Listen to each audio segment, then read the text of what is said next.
улсын сувилагчдын баярын өдрийн халуун мэндийг хүргье. За сая бас та бүхнийхээ хүндэтгэлийн арга хэмжээндээр хоцорч ирлээ, хурцл өчье.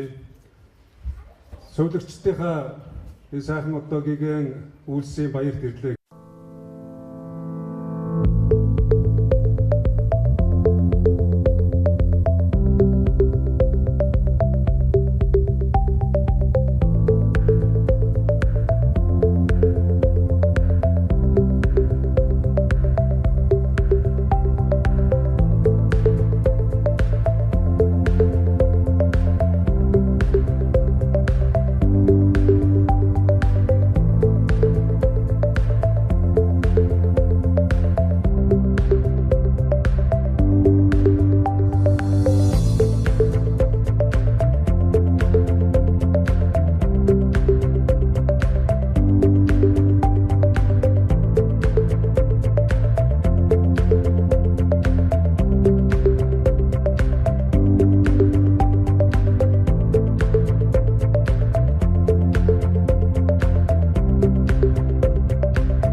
сайжирж байгаа. Манайх ч намайг юу ахт чинь бид нар нэг 2 яхатаас одоо 3 яхаагаар явж байгаа. Дээрээс нь тасгууд 2 яхаа бас явж байгаа.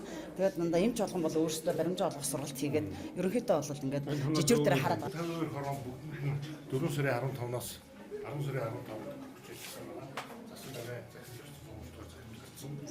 ажиллаж байгаа. Иргэдийн дунд одоо бас урьдчилан сэргийлэх ажлуудыг хийх шаардлагатай учраас хотын даргын захирамжаар нийслэлийн 152 хороонд эрүүл мэндийн үйлчлэг буюу эрүүл иргэн аяныг ингэж одоо өрнүүлж байгаа. Энэ аян дүүргүүдээр үргэлжилж байна. За энэ аяны гол зорилго бол нэгдүгээрт одоо зүрх судасны гэдэг юм уу, дараалт одоо бусад төрлийн сэргийлж болох өвчнүүдээс аль болох одоо цаг алдахгүйгээр урьдчилан сэргийлэх, амь нас эрүүл мэндээр хохирч байгаа иргэдийн одоо бас асуудлуудыг шийдвэрлэх хүрээнд бол эндэгдлийг багасгах, за тэгээд одоо оршилгоог эрт хийх, халдварт болон бусад төрлийн бүх өвчнүүдийн одоо альва онш оршилгоог эрт одоо хийж, тэгээд одоо шаардлагатай эмчилгээ, үйлчилгээ, бусад одоо эрүүл мэндийн үйлчилгээтэй холбоотой ажлуудыг иргэний дунд зохион байгуулах, өөрөөр хэлэх юм бол эрүүл мэндийн үйлчилгээг иргэнд хороонд ойрхон хүргэж байна гэсэн үг. Ингэснээр энэний ач холбогдол бол заавал эрүүл мэндийн төвүүд дээр очиж очирлоод эсвэл цаг авах шаардлагагүйгээр хорооныхоо өрхийн эмнэлэг дээр ирээд иргэд оншилгоогоо хийлгдэг. За эрүүл мэндийн одоо холбогдлолтой эм тариа үйлчилгээгээ авдаг эргээд үр дүн хэр байна? Урдсан сэргийлэгт хэр байна? Эрт илрүүлэлт хэр байна? Эмчилгээ онцлогооны үр дүн хэр байна гэдэг энэ асуулуудаа эмч одоо эрүүл мэндийн төвтэйгээ уялдуулаад нийслэлийн эрүүл мэндийн газар, дүүргийн эрүүл мэндийн газар, эрүүл мэндийн бусад байгууллагуудтайгаа мэрэгжлийн байгууллагуудтайгаа уялдуулж ажиллах энэ одоо ажлыг улам одоо өндөр зохион байгуулалттай эрчимтэй явуулах юм зорилго байгаа. Тэгээд энэ даршин дэлгэхэд бол манай нийслэлийн 9 дүүргийн 152 хорооны иргэд орсон суугчид энэ аяны хүрээнд цаг алдалгүй дүүргийнхаа эрүүл мэндийн төвийн одоо үйл ажиллагаагаар дамжуулаад дээрээс нь хорооныхоо өрхийн эрүүл мэндийн төвөөр дамжуулаад эрүүл мэндийнхаа энэ онцлогоо эмчилгээний үйлчилгээг бас авч өөрийнхөө эрүүл мэндэд анхаараараа амьдралынхаа хэм хэмнэлтэй холбоотой хооллолт дундалтай холбоотой зөвлөмжүүлэлтөөгөө аваараа тэгээд энэ одоо бүх иргэдийг өргөн хүрээнд оролцуулах тал дээр бас одоо мэдээлэлээ солилцож идэвхтэй оролцоороо гэж уриалъя.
улс эхний ээлжинд хүчтэй барих засвар үйлчлэгээ хийхтэй холбоотой асуудлуудыг шийдвэрлэх ажлыг боловсролын эцсийн дарга, Отгон жаргал даргын Зэдэнтан дарга захирал эдэлтэй уул.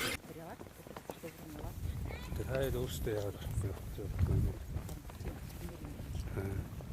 Энд чи одоо ингээд нураад эхнээсээ нураад үндсэнийг яаралтай арга хэмжээ авах тэр төсөв юуг нь хөрөнгийн шийдвэрлээд одоо тэгээд энэс гадна өөр бусад нийслэлийн бусад дүүрэг ороод одоо яг иймэрхүү нөхцөл байдалтай хичнээн сургуулийн эцсийн байдлаар тоог нь гаргаж ирэх хэрэгтэй. Өнөөдрийн байдлаар зөө. Тэгээд хаяад энэ дээр суугаад энэ асуудлыг шийдээд энэ нэг тоглоомын талбай болохгүй. Зарим нэг шийдэх хөрөнгө оруулалт маргалтай юм шиг шийдэж ирэх. Танадад энэ тоглоомын талбай зураг мураг байгаа юу? Байгаа. Ямар зураг вэ? Би нэг юутай энэ хойд талын тоглоомын талбай байгууллагаар 48 сая төгрөгийн зураг төлөвлөлт гаргадаг байсан. Өнөөдөр надад нэг ирсэн хот төлөлтийн газраас биеийн тамирын талбайн тогтчлтын юугаар зураг төсөв хийж байгаа албан бичгийг би явуулчих.